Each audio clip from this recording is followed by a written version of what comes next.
So I'm talking today to Duncan Jones, who lives in Lambourne but has pretty recently reopened the Five Bells in Wickham.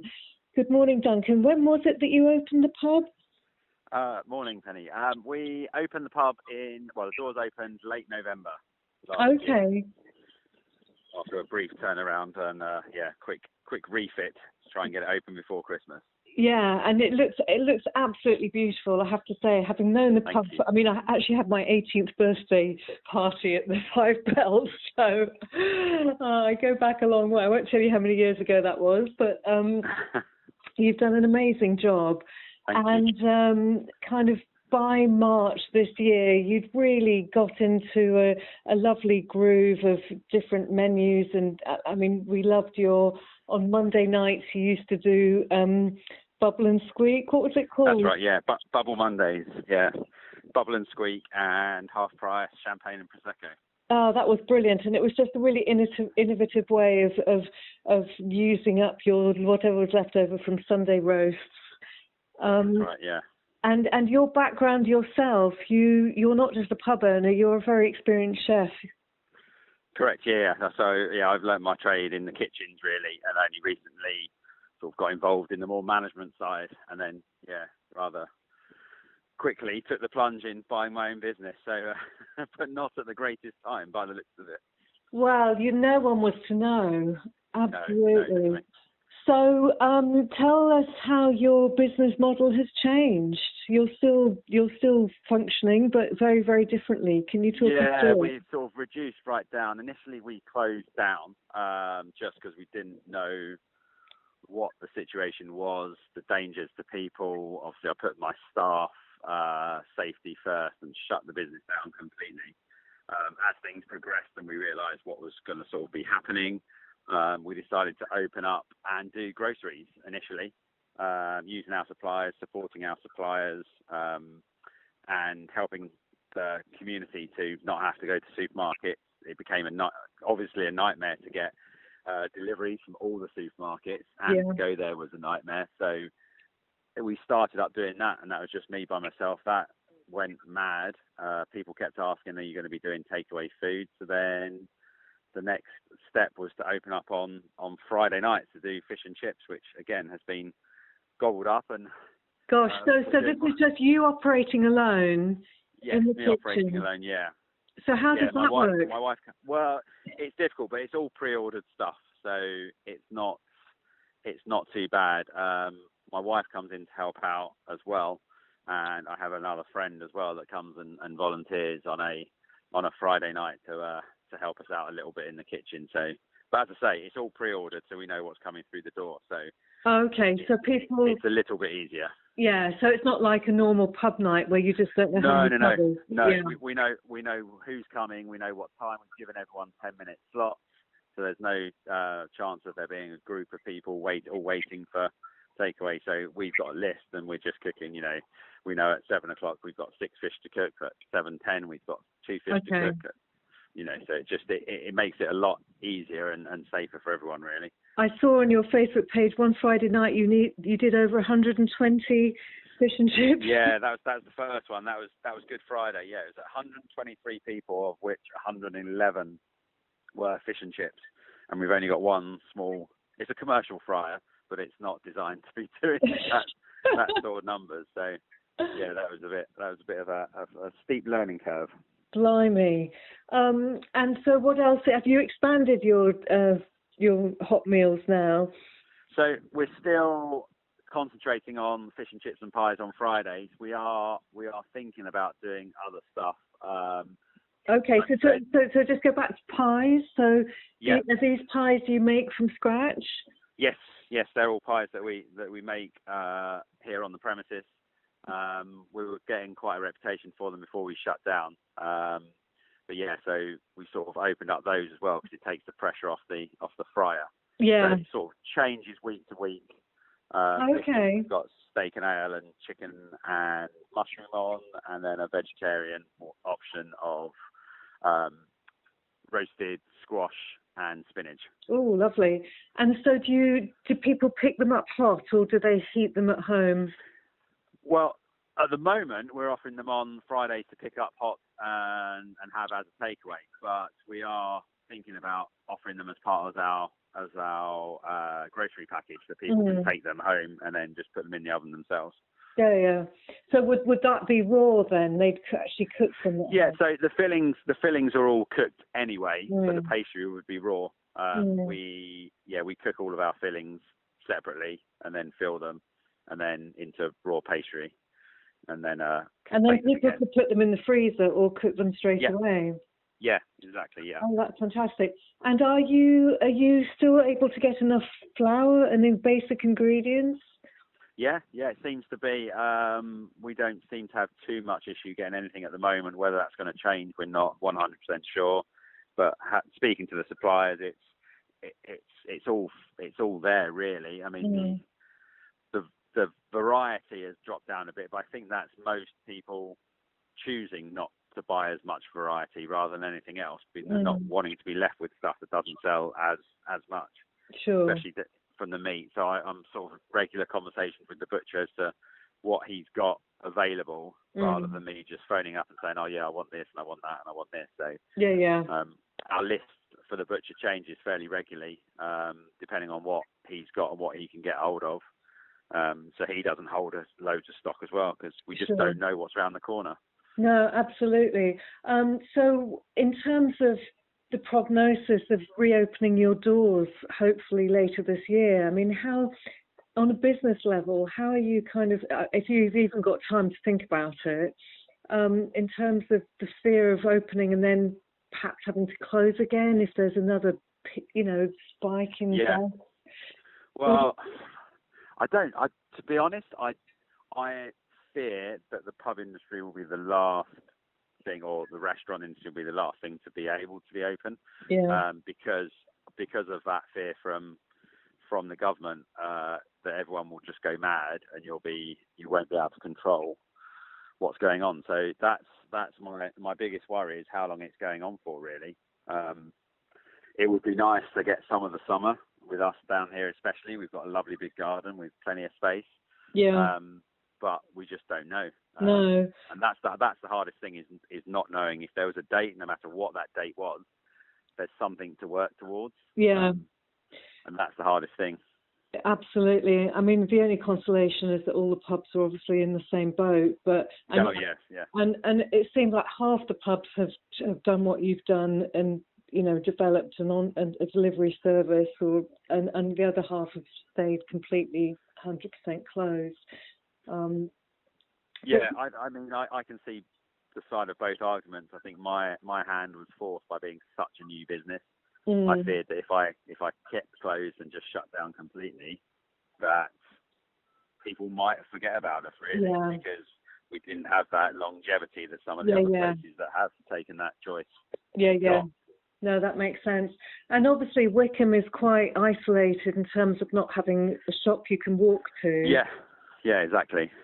And like I say, that was one of the key factors, is to look at the guys in the village and go, you know what, there's lots of people here that aren't able to get out to a supermarket, aren't able to get a delivery. So, we've got companies that are willing to come and drop stuff off at us. So let's just pass that on. And it's all of our groceries are non-profit. There's a tiny little bit in there that hopefully will cover my credit card bills, because we're doing payments over the phone, etc. Sure. But we're literally passing on the prices that our suppliers give to us. Blimey. So you're doing it at cost. That's incredible. Yeah. So hopefully, just like I say, we don't want to seem to be profiteering from this, and sort of it's the main reason is to give is to get everyone together, and sort of, well, not to get everyone together, but the community spirit together. But you are a business. You've got overheads, you've got bills, you've got electricity and goodness knows what on your building to maintain. But we're hoping the goodwill will sort of go on that, and when we do reopen, everyone wants to come back and support us for that, and that sort of, in a way, is in my opinion, is a better way to do it. Do you deliver? I mean, I know the majority of your customers are collecting from you, but are there people that you're delivering to? Yeah, there are a few people that we're delivering to, and like I say, it's done on a case-by-case basis. We're not charging for delivery. I'll drop it down there, but we're trying to restrict it to the people that need to have a delivery, rather than the people that just want to have a delivery because they feel it's a bit more convenient than popping out and grabbing stuff. So yeah, well, there are obviously a lot of people who really genuinely can't leave their house at the moment. So it's brilliant. And what we've seen is there's a lot of sort of people that have got into little groups. So we do a few people that we do quite big orders regularly for, and they're obviously going back and splitting up between a whole group of people. So it sort of works that way as well. So some people are helping out in their village. Brilliant. They might know 2 or 3 people that can't get out and can't do it. So they're doing all the work, ordering through us for everything. I think they're paying for everything as well, and then going and dropping it down to their neighbours that can't leave the house. So it's a really nice community spirit. Yeah. So do you find people are coming to you from not just Wickham, but from surrounding villages as well? Yeah. I mean, people aren't coming too far, because obviously there's lots of options. But yeah, Boxford, there's a lot of people in Boxford using us, Howe Benham that are using us, Great Shefford that are using us. So it's, and I've got a few deliveries down to Lambourne as well, but I think that's because people know that I'm in Lambourne. So that's probably a convenience thing, but that's fine as well, because I drive there anyway. So, and just before you, where you were perhaps most known for locally, was it the Bell in Ramsbury that you were chefing? That's right, yeah. And obviously that's very well respected for its cuisine. So, yes. And was there a royal family experience? I seem to remember reading about. So I ended up doing a private dinner party for I used to have quite a few clients. And I just got contacted out of the blue from a friend of a friend. One of the daughters went to school with another daughter, and requested that I would do their dinner party. I'd never met them before, and it turned out that the Queen and Prince Philip were guests at the dinner party. Oh, blimey! So it's a bit of a shock. It was a weekend. It was a dinner, lunch, and dinner again. I think the following day. So dinner, breakfast, lunch, and dinner, and they were guests for the whole weekend. So. Yeah, a bit of a shock to the system, but so they hadn't warned you, but they obviously trusted you enough to deliver. Yeah, which I found very strange, because, as I said, I hadn't worked for that family before. It was literally on a recommendation of that family's daughter, who went to school with a regular client of mine's daughter, who had said that the food was amazing. So, oh gosh, just goes to show how things get passed around. Absolutely. Well, that's a great story to tell. And yes, for anybody listening who's not tasted your food, I highly recommend it. I haven't tried one of your pies yet, but I'm looking forward to doing that. Maybe you could. Oh, you should. They're amazing. Maybe you could drop one off to us in East Garden on the way home one day. Yeah. I'm sure that's allowed. I'm a bit confused now about necessary journeys, but we can sort that out. We can come and collect from you if need be. There's so much wild garlic in the woods at the moment, absolutely carpeted. Have you got time to use any ingredients like that? To be honest, I haven't at the moment, because we're not sort of developing dish, but I know for a fact that there's loads in Lambourne, in the woods in Lambourne. There's absolutely tons of it. There is every year. Yeah. So, funnily enough, I was speaking to another friend of mine that runs a catering business, who wanted me to go and pick him 5 kilos of it, because he wants to freeze it down. But it's one of those things that's almost been missed. Like, my biggest worry is asparagus season as well. Yeah. The restaurants are going to completely miss asparagus season. And just poor farmers that are growing all these crops. And yes, there's a lot of other people eating it, but I think the majority of it ends up in restaurants generally. Yes. I did get some from Lambourne Butcher last week. I think that had come from the New Forest. Right. But you do worry about the waste. All of the Dutch flowers, you see them all being binned. It's just heartbreaking. Yeah. But food even worse in a way. Well, if your friend still wants wild garlic, I'm happy to do some picking, because we go to walk in the woods every day. But it's an ingredient that's quite, I find that it doesn't taste as strong as it smells once you cook it. No. Yeah. So I don't know how well it freezes. I don't know in its raw state, but generally the way forward is to sort of make a puree out of it, so then you can use it in other things. Once it's done, it seems to freeze okay that way. Okay. And you can make pesto out of it, I think. So that exactly. Yeah. Brilliant. Well, so how can people find out what you've got on offer in any particular week? What's the best way? The best thing is to keep in contact with our social media. So we have, for our groceries, it's on our website. Okay. Wickham.co.uk. And we try and keep that updated. Sometimes the prices do change slightly because it's all market prices as we're not adding anything. And then food-wise for the Fridays, and if we're doing anything else, it's all social media to keep it up to date. Okay. Sort of trying to put out regular posts every day of what's going on and what we're planning on doing. And like I said, I think we're gonna put out a post soon to ask if people want to see anything else from us. Do they want Sunday lunches, or do they want burger night, or do they want a curry night, or something like that? Sure. Well, as this goes on, people will want variety. Yes. Won't they? Yeah. And if anybody's not on social media, is there a telephone number they can contact you on? The pub line is 01488 672 300. It's not always monitored, so if you don't get through, try again. Okay. Either that or email. Okay. hello@fivebellswickham.co.uk, because that's being monitored most of the time. Okay, brilliant, lovely. Well, thank you so much, Duncan, for your time. I know you were busy juggling orders, and really look forward to being back at the pub sooner rather than later. As you say, in the summer you've got a glorious garden, so all we can do is keep our fingers crossed for you guys. Yeah.